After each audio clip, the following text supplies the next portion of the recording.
Welcome to Cheap Joe's Art Stuff. My name is Julie and I'm here to impart some knowledge to you today via a 2-minute art tip. And today's tip is actually kind of this thing that I've learned over time that I just wanted to share with you guys. Years ago, my mom and I were volunteering at a thrift store. I started collecting these old art books. To me, old relative, but I think one of these is all the way from like 1929 or something like that. Well, I can't remember which one, but some of these are very, very old. Most of these are from the 60s, and I read through them occasionally. I'll thumb through and check out what someone felt was important at that particular time. And I always find it interesting to hear a 60, 70-year-old description of an artist, like, let's say, Jackson Pollock. On a couple of these books, Pollock is covered at a time when he wasn't famous at all. So they really didn't have much good to say about him at all. And so I find it interesting to hear the way people would frame their experience and the filter for which that they were judging and creating opinions about these artists, in their actual time period and stuff like that. And then, you find the most crazy stuff. I wanted to read this one piece to you because whoever owned this book before myself, they found this passage extremely interesting because they underlined the crud out of it. So I thought I would share it with you. This was kind of funny to me.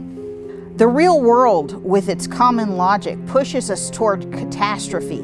The artist seeks in his work to free himself from this weight. Art is being transformed into politics, love into trade, education into an apparatus for stifling the mind. In the midst of such horrors, clearly only the dream within me has life. But how do other people live? There is color, virginal expression, new, without a cage, without routine, without limit, a bath of sun and light. We must realize that nothing man does is of any value.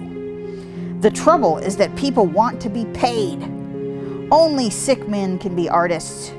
Their suffering pushes them into the accomplishment of deeds which reinvest the world with meaning. The sensitive man or the artist can only be a sick man in our civilized life, so full of lies. To think of art as a profession, how appalling. Painting is man in the face of his own downfall. I don't know why that was particularly noteworthy in the course of this whole book, which is a meandering mess in my opinion, but but there you go. The thing about perspectives are that they're timely in the framework that they are created, but perspectives are like opinions. And you know what opinions are like? You know what they say about those?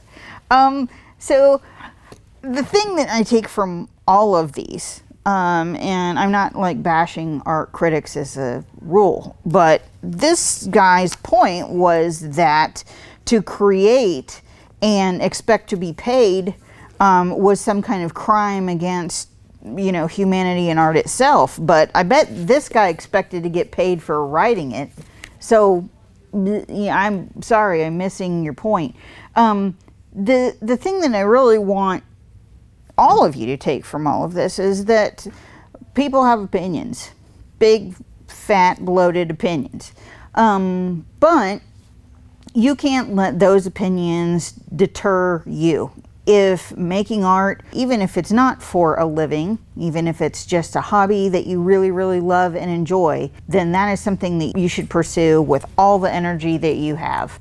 Don't let someone else's opinion or their perspective deter you from what you really love. And if they have something helpful or constructive that you can work with in order to improve what you're doing, then so be it.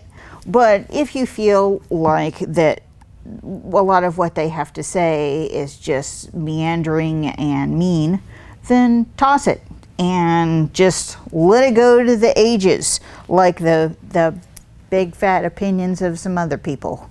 over the centuries.